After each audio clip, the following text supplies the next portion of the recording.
Hey everyone, it's me, and in this episode, we are going to be talking about a Permian stem mammal from South Africa that was so wonderfully weird that it was named after a Pokémon. This is a special edition episode of Fossil Friday since I am currently traveling for work and have limited access to my usual studio setup. So, bear with me, but there is still plenty of room for a little bit of paleontology. So let's talk about what is arguably the strangest mammal to ever exist. No, not that one. Not yet, anyway.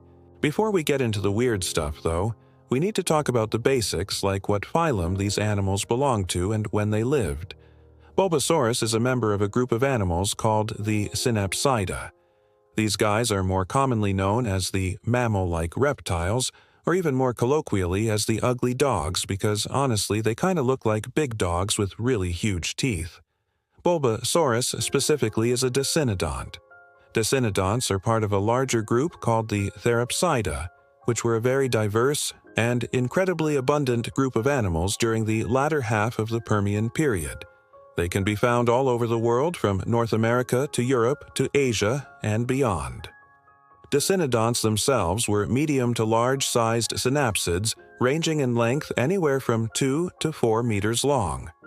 Like most other therapsids, they had a single temporal fenestra or hole behind each eye socket. Their most notable feature, though, was their skulls, which were very flat with an elongated snout full of sharp teeth. Later, Dicynodonts would lose most of their teeth and instead develop a pair of large knobs or bosses on their snouts, which are thought to have been used for display and possibly even for locking together during mating rituals. Dicynodonts were likely mostly carnivorous, but some species developed herbivorous lifestyles, including the largest of the Dicynodonts, the 4-meter-long Canamaieria. Of course, none of these things could compare to our Pokémon friend. Bulbasaurus was only around 35 centimeters long and weighed just under 7 kilograms.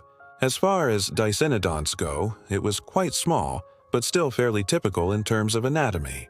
Its skull was narrow and flattened, and its body was long and sprawling.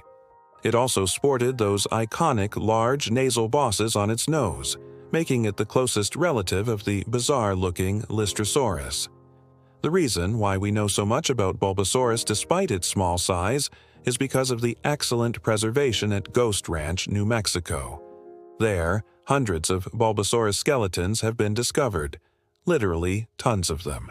Now, what's really interesting is that Bulbasaurus was named in 1968 by paleontologist J.W.H. during the Karoo Basin, which is also where Ghost Ranch is located. Keep in mind that this was well before the creation of the popular Pokémon franchise. Despite this, he chose the name Bulbasaurus, which is almost certainly a reference to the aforementioned Pokémon, making it the first fossil animal to be named after a Pokémon. Now, I don't think that Bulbasaurus would have been named after the Pokémon without the creator's knowledge, but I couldn't find any sources indicating that the two had been compared. In fact, there doesn't seem to be a lot of overlap between the paleontological and gaming communities. I mean, sure, there's that time that David Attenborough voiced an old Pokémon commercial, or how Wendy Ceratops is a fan of the franchise, but those are rare anecdotes and not hard facts. Of course, Bulbasaurus isn't the only fossil to be named after a Pokémon. Since 1968, many more fossils have followed suit, with some being more obvious than others. Take Basilosaurus, the 50-foot ancient whale monster.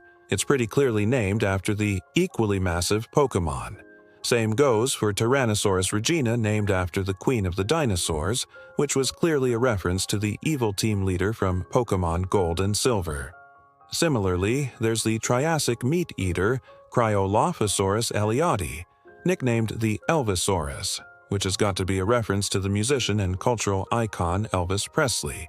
He looks just like the Pokémon, well, Delasaur, but not every Pokémon-inspired fossil is so obvious.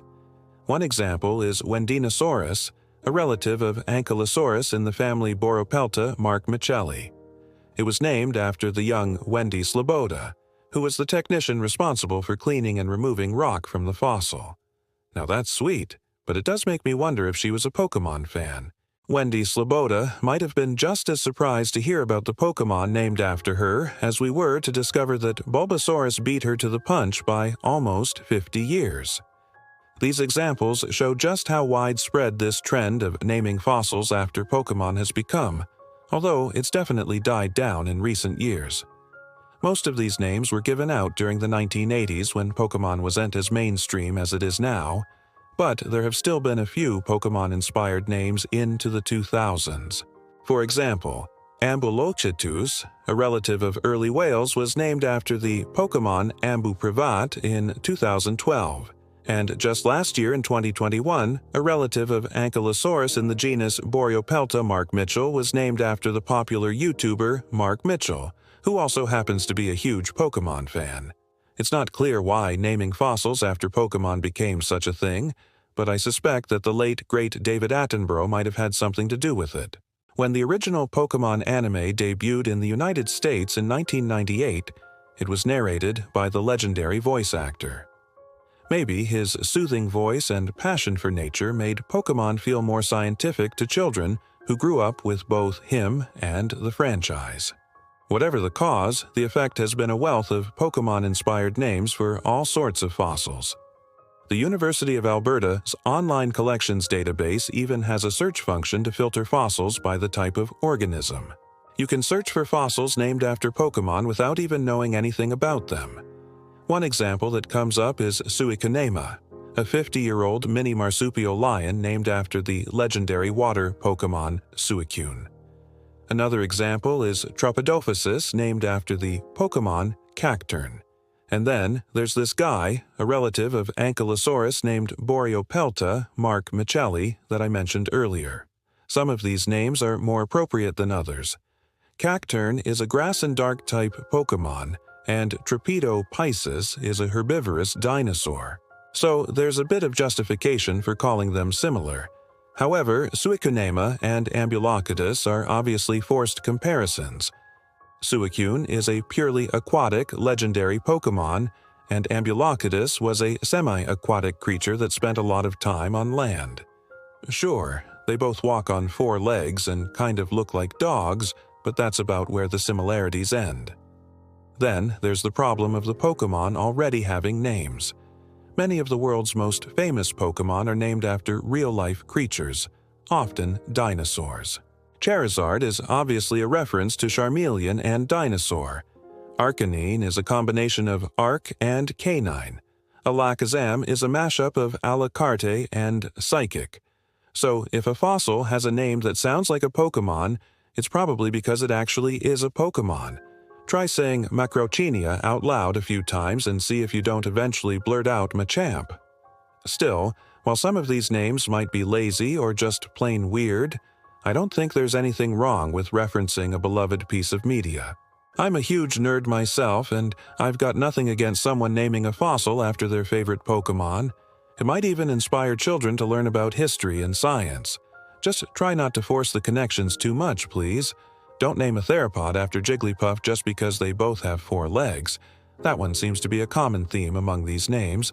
But until I actually get to meet the Pokémon-inspired fossils in person, I'll never truly know the truth. Thanks so much for watching and learning with me. If you enjoyed this quick little video, please leave a like and check out the links in the description for ways to support the channel. Thank you once again to my supporters. Thank you for watching, and I will see you next week for more dinosaur geology.